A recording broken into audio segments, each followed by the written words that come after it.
this is the best that I have felt in a month.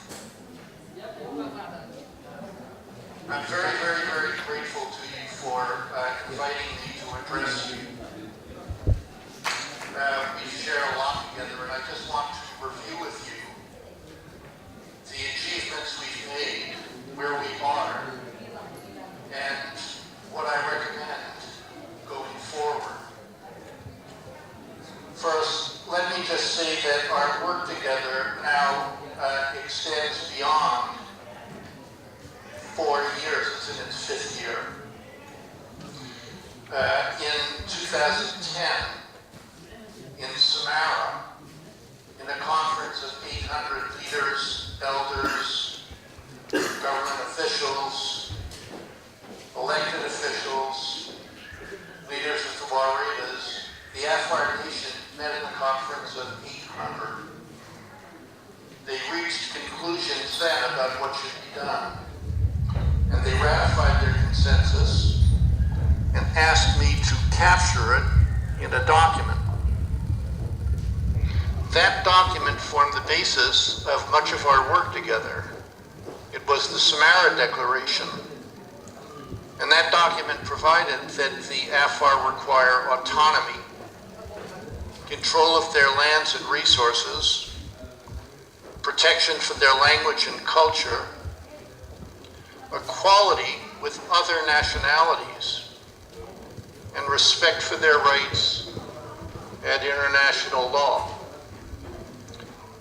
I advised that conference that at international law, the Afar Nation has national rights, minority rights, and indigenous rights, and that those rights were robust and would give protection in the international systems, the lands, languages, cultures, and autonomy that the Afar Nation had determined it was going to claim.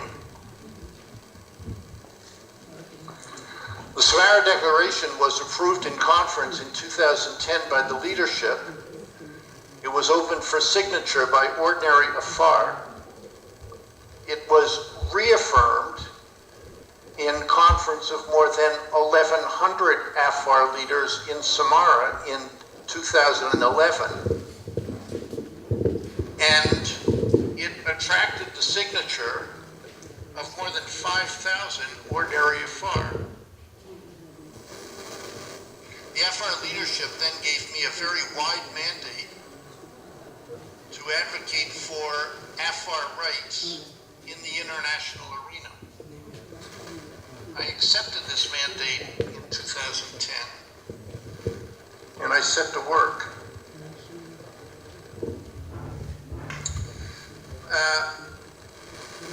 I and my colleagues reached out to the other Eritrean nationalities. You'll remember that the Samara Declaration, while receiving the unanimous support of the Afar leadership and communities and nation, attracted opposition, sometimes very vehement, from the large Eritrean nationalities. The Tigrinian leaders objected to the idea of a federation. They objected to the idea of self-government for Afar and the smaller nationalities in autonomous provinces. Some resisted the Afar overture very vigorously. And so I met with them, with my colleagues, with the leaders of the other nationalities, in Addis, in both 2010, where we had some success in persuading them of the merits of the Afar ideas. And then again, we met with the leadership of the other nationalities around the table in Addis in 2011. And we made the point that the Afar ideas were not only in the Afar self-interest, but that it was in the self-interest of the large nationalities too, because without a government structure that was agreed on by all, that was fair to all, that provided justice for all, none would have peace, none would have security, none would go forward with the kinds of communities they wanted to build for themselves and their children. And we were successful in 2011 in persuading all of the nationalities around the table, including the Tigrinian and Tigray, of the merits of the Afar ideas, and they gave us their assent to support them. Now that was verbal assent, and we'll have to see how durable that support proves to be. But in principle, it was a very dramatic about-face.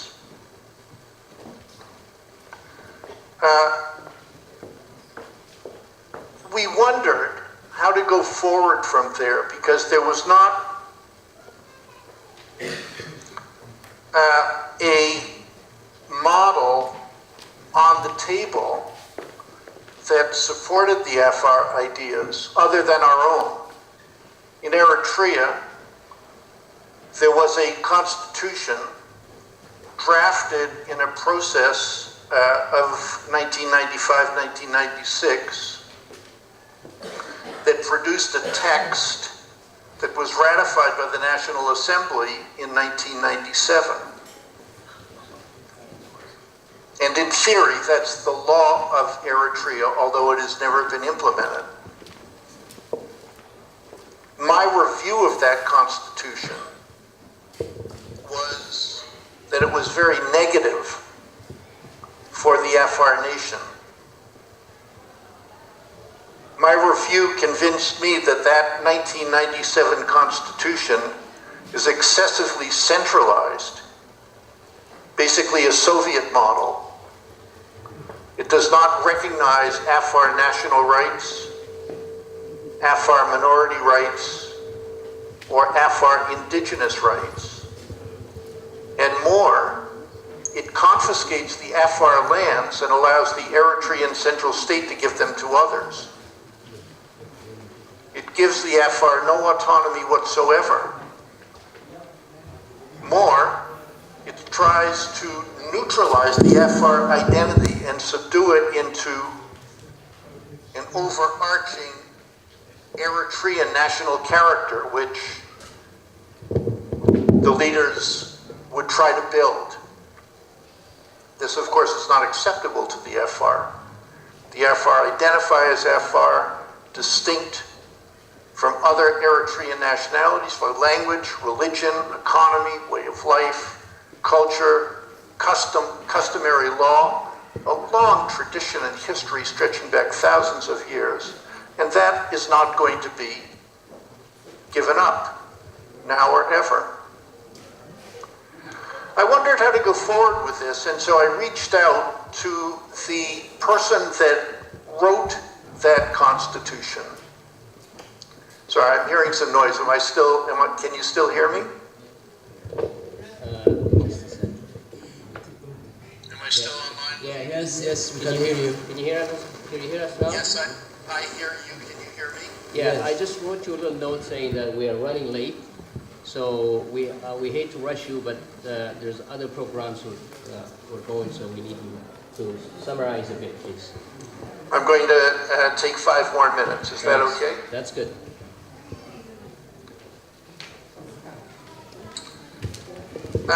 I reached out to Professor Barakat Selassie, who wrote that constitution, invited him to Ottawa in conference, and explained why the 97 model was not acceptable.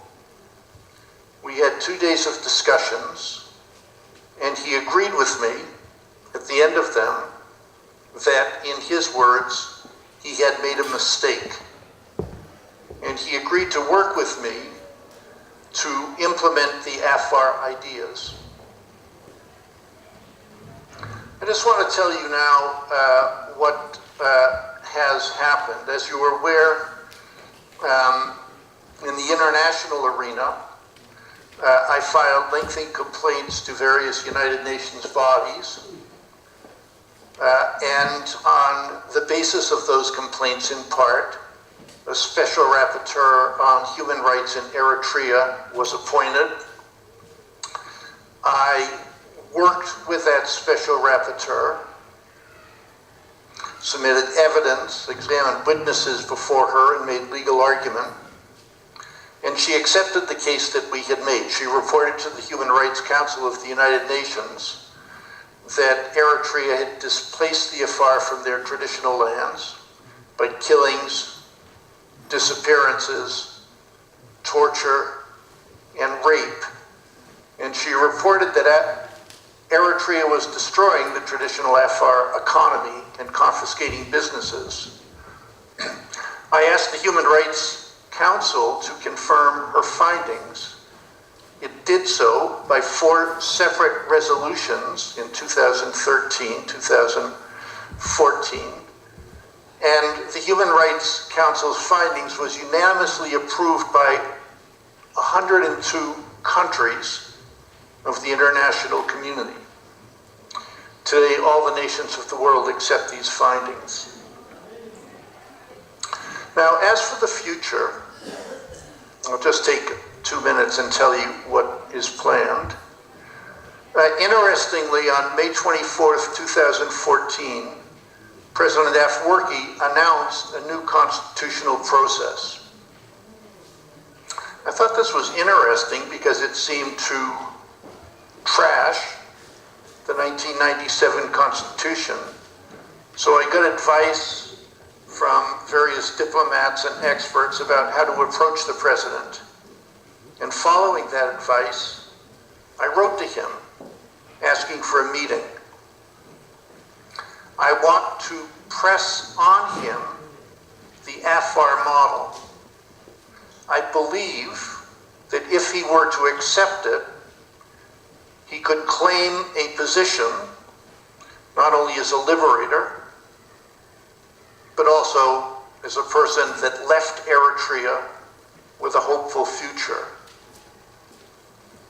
I believe that the Afar model is the best way for him and for Eritrea to bring peace and prosperity to all in that country. So this invitation to meet with him is outstanding, and we will see what comes of it. Secondly, I want to expand our reach. So I have organized for October 1st, 2014, a conference sponsored here in Ottawa by the Aga Khan Foundation, which houses various centers, the Global Center for Pluralism, various international centers. And at that conference, I have invited the foremost experts in the world to discuss the right model, the right models for Eritrean constitutionalism, development, promotion of Eritrean societies, promotion of human development, and so a day of interchange among peer coordinates is scheduled for that date, with the thought that that will be a first step to convening a larger gathering over the next couple of years to keep these ideas live before thoughtful minds, government leaders and officials, and political leaders to form a consensus based on the Afar ideas as to what is best recommended. So that is basically what has happened, where we are, and where we want to go in the future. To sum up, people want to be enabled. People want peace and personal security for themselves and their families and their communities. They need infrastructure and institutions to be able to develop their communities, to protect their languages, to practice their tradition, and to feel secure in their identities. They want sanctuary for their families. They want to develop themselves as people, to learn, to grow, to release their talents, to do meaningful work, which makes meaningful contribution to their society and humanity. They need freedom to question and to path, even if it leads to unknown places. These are the things that the Afar want. They want them not just for themselves, but for all. These are the things that I am committed to working with you to promote and with God's help to achieve. Thank you very much for letting me address you.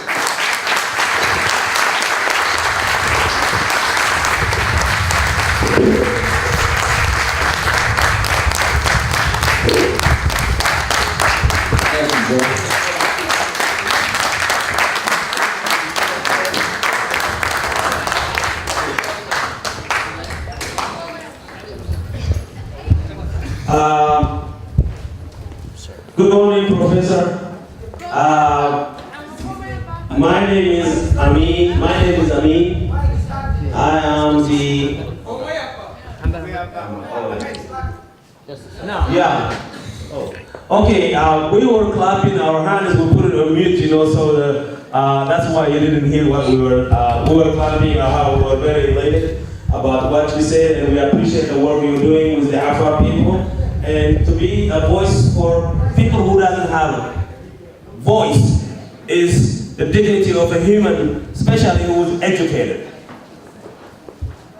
And we appreciate all the work you do for the Afars. We hope, we pray for you to give you a long,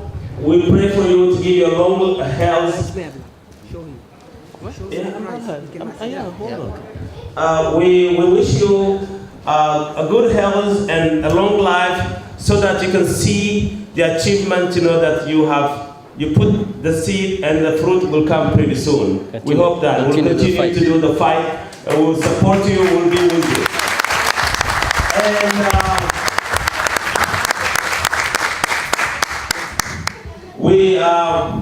as you know, we are really in a very difficult situation. You have been in Afar land and you saw that, and things are much worse there too in Eritrea. We know that, and also in the Afar area in Djibouti, things are not really very good. We would like to see that you speak up for those people too, so that that the leaders and the international community at least give the people opportunity. That's all what they want, opportunity for peace, prosperity, and development. We have prepared for you a small token of appreciation, and we wanted to present that to you. I hope you see that. Do you see it? Yes, I do. Thank you very much. I appreciate that very much. Yeah, these honors that you give to me really are recognition of our work and success and brotherhood together, so I am thrilled to accept that. Yeah, it reads the following: Recognition Award to Professor Joseph Magnet, Madahaba. AFARFORUM, in recognition of your outstanding achievement for advancement of the Afar people human rights and democratic rights, 2014. Thank you.